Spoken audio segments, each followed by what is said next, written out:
Hello guys, welcome to my channel let's click judiciary. So guys, आज की video में हम चैप्टर 14 को ले रहे हैं और इससे पहले हमने जुरिस्डिक्शन किया था 189 तक। तो ये चैप्टर डील करता है कुछ प्रोसीडिंग्स को जो केस को आगे लेके जाती है इनिशिएट करने के लिए कि आगे की प्रोसीडिंग्स ली जाएंगी। बेसिकली कॉग्निजेंस से रिलेटेड है ये चैप्टर और कुछ प्रोविजंस जो हैं स्पेसिफिकली बेस्ड हैं कॉग्निजेंस पे ही, जैसे कि पब्लिक सर्वेंट्स, जजेस, मैरिज से रिलेटेड, वो हम आगे पढ़ेंगे। तो इस वीडियो में हम करेंगे सेक्शन 190 से लेकर 194 तक। ठीक है, चलिए स्टार्ट करते हैं सेक्शन 190 से। देखिए सेक्शन 190 क्या कहता है, cognizance of offences by magistrates. ठीक है, यानी कि कॉग्निजेंस होता क्या है पहले ये जान लीजिए। अगर इसका वैसे मतलब देखें तो taking judicial notice of fact. ठीक है, ये मैंने यहाँ पे लिखा भी है कि आगे के सब्सिक्वेंट प्रोसीडिंग्स को बढ़ाने के, आगे के ऑर्डर लेने के लिए, सब्सिक्वेंट प्रोसीडिंग्स को इनिशिएट करने के लिए आप किसी चीज़ को कॉग्निजेंस लेते हैं। कॉग्निजेंस हमेशा ऑफेंस, अपराध का लिया जाता है, ध्यान रखिएगा, प्रीलिम का क्वेश्चन बनता है, पूछ लेते हैं कॉग्निजेंस किसका लिया जाता है, तो ऑफेंस का। ठीक है, तो अगर इसका लिखने में आता है मीनिंग, तो taking judicial notice of fact, passing of further order, that is initiation of subsequent proceedings. ठीक है, तो क्या होगा सेक्शन 190 में, मैजिस्ट्रेट लेता है डायरेक्टली कॉग्निजेंस। ठीक है, हु, तो मैजिस्ट्रेट फर्स्ट क्लास और सेकंड क्लास मैजिस्ट्रेट भी ले सकता है, लेकिन वो सीजेएम उसको एम्पावर्ड करे। सबसेक्शन 2 पहले पढ़िएगा फन से कि सीजेएम में empower any magistrate of the second class to take cognizance under subsection 1 of such offences as are within his competency to inquire into trial. ठीक है, सीजेएम उसको एम्पावर कर सकता है कि मैजिस्ट्रेट सेकंड क्लास भी ले सकता है कॉग्निजेंस। तो किन किन चीज़ों पे लेंगे, सबसे पहले ए में है कंप्लेंट पे। अगर मैजिस्ट्रेट को कंप्लेंट रिसीव हुई है तो वो डायरेक्टली कॉग्निजेंस ले सकता है, 2D में कंप्लेंट को डिफाइन किया है। और बी में है पुलिस रिपोर्ट पे, यानी कि 2R में। और पुलिस रिपोर्ट कहाँ सबमिट होती है, 173 के 2 में, हम पिछली वीडियो में पढ़ के आए हैं। ठीक है, जब मैंने इन्वेस्टिगेशन करवाया था तो 173(2) और 2R में पुलिस रिपोर्ट डिफाइन है, तो इसलिए दोनों सेक्शन लिखे हैं।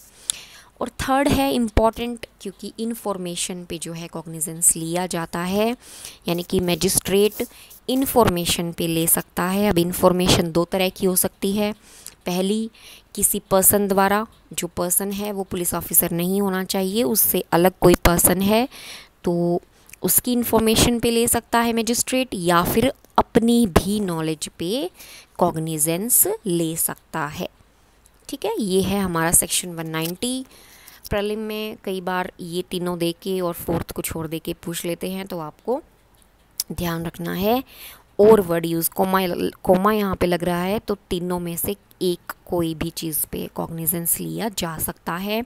और दूसरा प्रीलिम का क्वेश्चन बन सकता है, एम्पावर्ड कौन करेगा, सीजेएम 2 में। ठीक है, उसके बाद आगे बढ़ते हैं सेक्शन 191 पे। ये है transfer on application of accused, यानी कि मान लो एक्यूज चाहता है कि नहीं कोई और मैजिस्ट्रेट मेरा जो केस है वो संज्ञान ले या इंक्वायर या ट्राई या कॉग्निजेंस ले, मतलब आगे उसका ट्रायल जो है ये मैजिस्ट्रेट ना ले के दूसरा ले, तो सेक्शन 191 उसी पे डील करता है।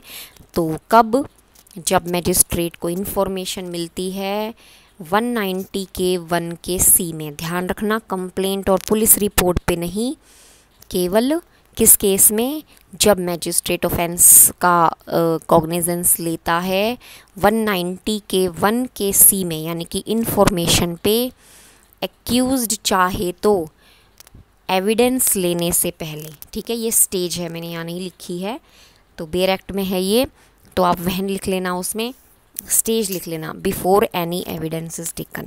ठीक है, तो हु कौन करेगा, एक्यूज्ड, और व्हाट, इंक्वायर और ट्राई बाय अनदर मैजिस्ट्रेट।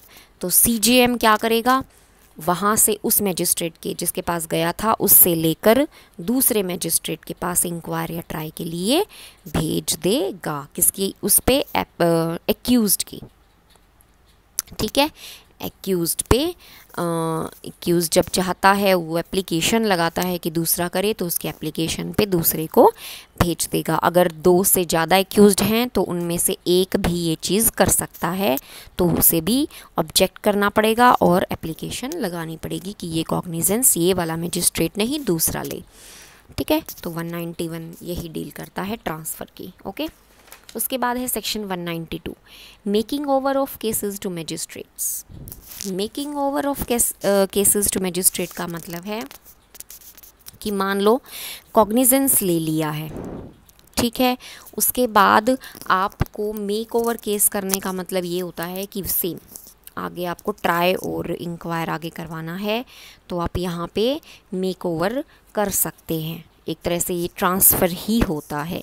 तो पावर किसे है? सीजेएम को। ध्यान रखिएगा, ये बन सकता है क्वेश्चन कि सीजेएम को पावर है तो पहले वो कॉग्निजेंस लेगा, उसके बाद केस को इंक्वायरी या ट्रायल के लिए दूसरे कॉम्पिटेंट मैजिस्ट्रेट को भेज सकता है जो उसका सबऑर्डिनेट होगा। फर्स्ट सबसेक्शन यही बात करता है। सेकंड सबसेक्शन देखिए क्या कहता है कि जो मैजिस्ट्रेट है फर्स्ट क्लास जो एम्पावर्ड है सीजेएम से, वो भी कॉग्निजेंस लेने के बाद दूसरे इंक्वायरी या ट्राई के लिए दूसरे मैजिस्ट्रेट को भेज सकता है। कब? सीजेएम के ऑर्डर पर। मैंने बताया आपको केवल सीजेएम के पास ये पावर है। तो सीजेएम या तो जनरल ऑर्डर या कोई स्पेशल ऑर्डर दे के मैजिस्ट्रेट को बोलेगा कि आप ऐसे जो है दूसरे मैजिस्ट्रेट को मेक ओवर कर दें। यानी कि 1 और 2 में आप ये डिफरेंस कर लीजिए कि पहले में तो सीजेएम खुद कर रहा है और सेकंड में वो ऑर्डर देता है मैजिस्ट्रेट फर्स्ट क्लास को कि आप कॉग्निजेंस लेने के बाद इसे मेक ओवर कर दें, ठीक है। वर्ड है मेक ओवर, ध्यान रखिएगा। सेक्शन 191 में था ट्रांसफ़र और वो एक्यूज्ड की एप्लीकेशन पे था, ओके। ऐसे डिफ्रेंशिएट करते चले। सेक्शन 193 कहता है cognizance of offences by court of session. Very important. पहले नीचे का पढ़िएगा 2 लाइनें और उसके बाद ऊपर की 2 लाइनें पढ़िएगा। क्या कह रहा है? कोमा के बाद देखना, no court of session shall take cognizance of any offence. Court of session, session court खुद कॉग्निजेंस नहीं लेगा जब तक उसके पास कमिटल नहीं होता है किसी मैजिस्ट्रेट के द्वारा, ठीक है। कमिटल आएगा यानी कि सेक्शन 193 में, यानी कि कोई मैजिस्ट्रेट जब कमिट करेगा उसके पास तभी वो कॉग्निजेंस लेगा, डायरेक्टली नहीं ले सकता। अब पढ़िए ऊपर वाला 2 लाइनें। Except as otherwise expressly provided by this court और by any other law for the time being in force. Except as otherwise के साथ लिख लेना 199 का 2। आगे पढ़ेंगे तब मैं आपको बताऊंगी। वैसे आपको थोड़ा सा बता देती हूँ कि 199 के 2 में है कि वो डायरेक्टली कॉग्निजेंस ले सकता है बिना किसी कमिटल के 199 के 2 में, ठीक है। और जो ये कहा है ना और बाय एनी अदर लॉ, तो ये NDPS जो नारकोटिक्स ड्रग साइकोट्रॉपिक सब्सटेंस का एक्ट है इसमें, और SC/ST एक्ट में भी डायरेक्टली जो है संज्ञान ले सकता है, ये बताया है एक्सेप्शन में, ठीक है। तो पहले हमने लास्ट की 2 लाइन पढ़ी फिर शुरू की, और ये इसका मतलब है मेनली क्रक्स ये है कि खुद कॉग्निजेंस नहीं लेगा, कोई मैजिस्ट्रेट उसको कमिट करेगा वो तब लेगा एज ओरिजिनल जुरिस्डिक्शन, लेकिन कुछ चीज़ें हैं, कुछ प्रोविजंस हैं जिसमें वो डायरेक्टली लेता है 199 के 2 में, और कुछ जो एक्ट है ये मैंने एग्जांपल दिए हैं NDPS ST एक्ट में, इसमें तो होता ही है, और भी कोई एक्ट हो सकता है, ठीक है।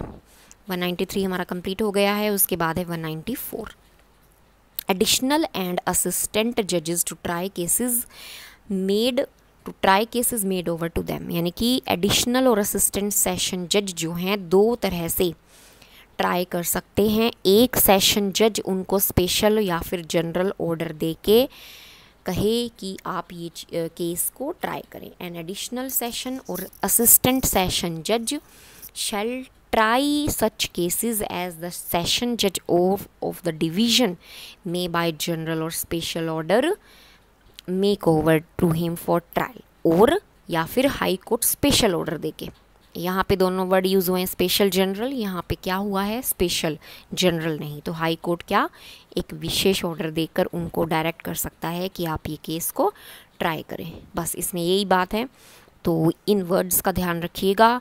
दो तरह से करेगा, सेशन जज और हाई कोर्ट। सेशन जज के दो order, special general, high court का केवल स्पेशल ऑर्डर से। ठीक है, ये प्रीलिम्स के पॉइंट ऑफ व्यू से इम्पॉर्टेंट हो जाते हैं। ठीक है, तो हमारा 194 तक ख़त्म हो गया है। हम अगली वीडियो में सेक्शन 195 से लेंगे।